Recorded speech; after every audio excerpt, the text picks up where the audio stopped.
خدای شکرت واسه خونکی رخت خواب تازه پهن شده، واسه دیدن یهویی اونی که دلت براش تنگ شده،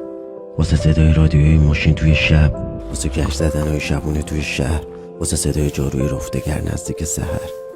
واسه پشت هم زنگ زدنهای مامان، واسه خور و پف کردنهای بابا، واسه صدای گنجشگاهی روی درخت اول صبح، واسه دیدن رفقا حالا هر وقت که شد، واسه پیریز کنار تخت وسط گرم و دوش آب یخ، واسه ترکیب املت و پیاز و سنگک، واسه بوی غذای سر ظهر توی کوچه خلوت، واسه راه رفتن روی جدول،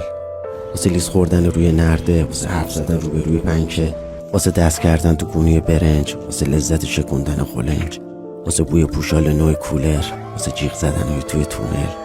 واسه بوی رنگ، بوی اسفند، بوی نم خاک،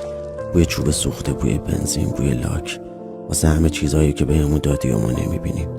خدای بابت همه این استای قشنگ شکرت.